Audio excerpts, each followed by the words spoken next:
আলহী আহিব বুলি একেবাৰে তামোল চালি কাটি চব ৰেডি কৰি থৈ দিছোঁ। আলহীহে আহি পোৱা নাই। এইপিনে আমাৰ ভাত আঞ্জা আধা আধি হৈয়ে গ'ল। মই মাংস বনাই আছোঁ এতিয়া, আৰু ইপিনে খাৰ দিয়া হৈ গৈছে। মাছ খাৰ দিছোঁ। মাছ খাৰ দিয়া খুব ভাল লাগে, সেইকাৰণে মাছ খাৰ দিছোঁ। আৰু এইপিনে দালি বনাইছোঁ, আনপিনে বনাইছোঁ লেচেৰা ভাজি, সৰু আলু মিক্স ভাজি, আৰু তাৰ লগত বাদামো ভাজি থৈ দিছোঁ। বাদামো দিম বুলি ভাবিছোঁ।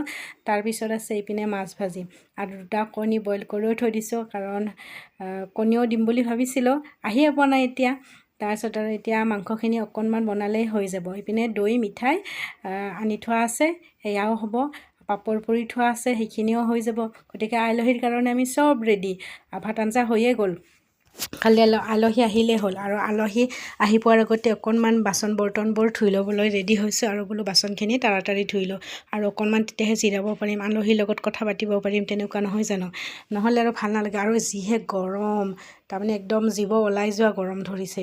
সেইকাৰণে বোলো বাচনখিনি আধা আধি ধুওঁ। ভণ্টিও আধাটা ৰন্ধা বঢ়াত তাইয়ে কাম কৰিছে, মই অকণমানহে কৰিছোঁ। বাকী ধোৱা পখলা এইবোৰত মই থাকিব লাগে, গতিকে বেছিভাগ আঞ্জা তাইয়ে বনাইছে। আৰু ইপিনে বাচনখিনিও বোলো তাড়াতাড়ি ধুই থৈ দিওঁ। বাচনখিনি ধুই থ'লে এটা আজৰি হয়, আৰু মানুহ আহিলে ভাত তাত দিলেতো আৰু ধুব লাগিবই, সেইবোৰতো ওলাবই।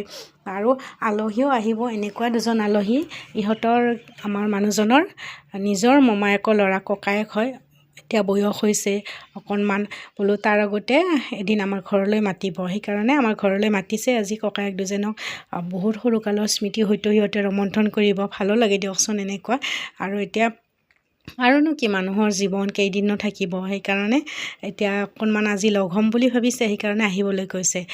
আৰু কেতিয়া কাৰ কি হয় ঠিক নাইতো, সেইকাৰণে কেতিয়াবা এনেকৈ মাতি ভাত এসাঁজ খুৱাব পাৰিলে ভাল লাগে দিয়কচোন।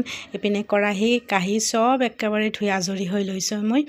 আৰু এইপিনে আৰু মানুহজনে নাই, আহি পোৱা নাই বাৰু মানুহজনো। এইপিনে আলহীও আহিব বুলি। এইপিনে আৰু পাকঘৰটো আৰু মোৰ এনেকুৱা অভ্যাস, বাচনখিনি ধুলে আৰু এইখিনিও চাফ চিকুণ কৰা এটা অভ্যাস হৈ যায়, আৰু চবখিনি একদম চাফা হৈ থাকিলে ভাল লাগে। আৰু পাকঘৰৰ যে বহুত কাম কৰিব লগা আছে আমাৰ, কাৰণ ঘৰটো বনোৱা বেছি বছৰ হোৱা নাই, আৰু তথাপি পাকঘৰৰ কাম যথেষ্ট আছে। আৰু এই ৰেকছে সেইকাৰণে এনেকুৱা কৰি থৈ দিছোঁ। ৰেকখিনি আৰু ভালকৈ কৰিব পৰা নাই।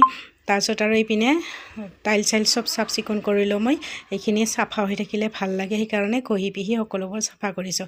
আৰু বেচিনটো যে লেতেৰা হৈ থাকিলে একেবাৰে ভাল নালাগে, সেইকাৰণে বেচিনটো সদায় ঘঁহি এনেকৈ চাফা কৰোঁ। আৰু পানীত অকণমান আইৰণ আছে কাৰণে লেতেৰাও হয় দিয়কচোন। আৰু আমাৰ মাইকী মানুহৰ ইয়াতেই যথেষ্ট সময় গুচি যায় এইবোৰ চাফ চিকুণ কৰি থাকোঁতে, তেনেকুৱা ধৰণৰ। আৰু দুপৰীয়াৰ সময়ত